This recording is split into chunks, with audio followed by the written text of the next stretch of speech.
ప్రభుత్వం అధికారంలోకి వచ్చి 2 సంవత్సరాలు పూర్తవుతోంది. ఈ 2 సంవత్సరాల కాలంలో కూడా అనేక అభివృద్ధి కార్యక్రమాలు చేశాము. పేదలకు డబుల్ బెడ్రూమ్ ఇల్లు కట్టించాము. అటు ఇందిరమ్మ కానుక పేరుతో మహిళలకు చీరలు కూడా పంపిణీ చేశాము అంటూ కూడా కాంగ్రెస్ ప్రభుత్వం ఇప్పటికే చెప్తోంది. ఈ నేపథ్యంలో చేసిన అభివృద్ధికి సంబంధించి ప్రపంచవ్యాప్తంగా చాటి చెప్పే విధంగా రైజింగ్ గ్లోబల్ సమ్మిట్ 2047 పేరుతో హైదరాబాద్ లో భారీ సభ నిర్వహించేందుకు కూడా సీఎం రేవంత్ రెడ్డి ప్రభుత్వం ఇప్పటికే కసరత్తు పూర్తి చేసుకుంది. మనం చూసినట్టయితే రంగారెడ్డి జిల్లా ముచ్చర్ల మండలంలోని ఫ్యూచర్ సిటీలో భారీగా జాతీయ అంతర్జాతీయ ప్రముఖులతో రైజింగ్ సమ్మిట్ నిర్వహించేందుకు ఇప్పటికే ప్రభుత్వం అన్ని ఏర్పాట్లు పూర్తి చేస్తుంది. దాదాపు అంతర్జాతీయ స్థాయిలో 3000 మంది ప్రముఖులతో అత్యధికంగా సభ నిర్వహించేందుకు కూడా ఏర్పాట్లు చేసుకుంది. సీఎం రేవంత్ రెడ్డిలో కేబినెట్ మంత్రులు కూడా ఇప్పటికే ఏర్పాట్లకు సంబంధించి ఎప్పటికప్పుడు సమీక్ష సమావేశం నిర్వహిస్తున్నారు.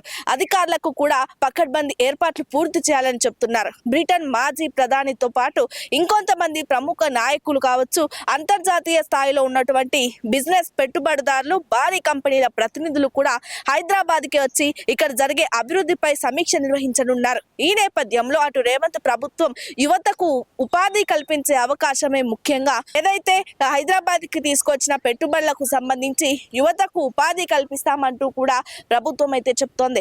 చూసినట్టయితే ఫ్యూచర్ సిటీలో దాదాపు 1000 ఎకరాల విస్తీర్ణంలో డిసెంబర్ 8, 9వ తేదీల్లో రైజింగ్ సమ్మిట్ నిర్వహించేందుకు కూడా ప్రభుత్వం ఇప్పటికే అన్ని ఏర్పాట్లు పూర్తి చేసుకుంది. దాదాపు 3000 మంది అంతర్జాతీయ ప్రముఖులతో 2 రోజులు కూడా ఈ సభ ఏర్పాటు చేసేందుకు కూడా రేవంత్ రెడ్డి ప్రభుత్వం ఇప్పటికే కసరత్తులు కూడా పూర్తి చేస్తుంది. మరి డిసెంబర్ 8, 9వ తేదీల్లో రైజింగ్ సమ్మిట్ 2047 కార్యక్రమంలో ఎటువంటి అంశాలు ముందుకు తీసుకెళ్లనుంది రాష్ట్ర ప్రభుత్వం ఒకసారి చూద్దాం.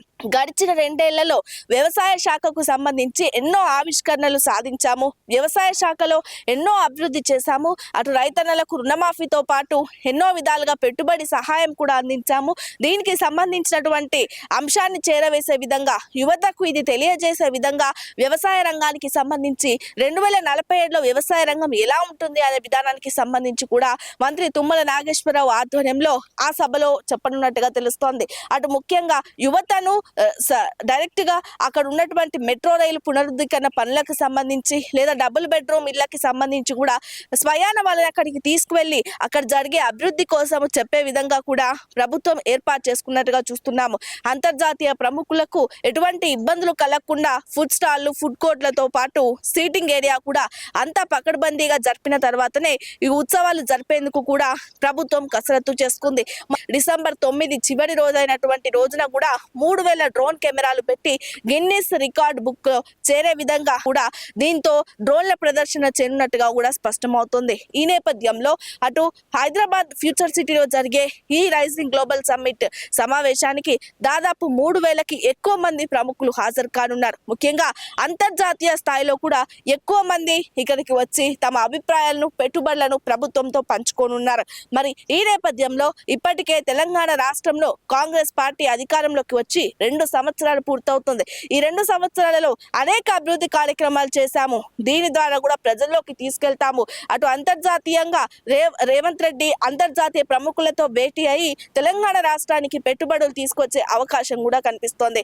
మరి ఈ అవకాశాన్ని సద్వినియోగం చేసుకోవాలి అంటూ కూడా సీఎం క్యాంప్ కార్యాలయం నుంచి కూడా అంతర్జాతీయ ప్రముఖులకు ఇప్పటికే ఆహ్వానాలు వెళ్ళినట్టుగా తెలుస్తోంది. మరి ఈ నేపథ్యంలో డిసెంబర్ 8, 9న రైజింగ్ గ్లోబల్ సమ్మిట్ 2047లో ఎవరెవరు ప్రముఖులు రానున్నారు? అంతర్జాతీయ ప్రముఖులు నిజంగానే ఇప్పటికే సింగపూర్ నుంచి భారీగా పెట్టుబడి అవకాశం వచ్చినట్టుగా తెలుస్తోంది.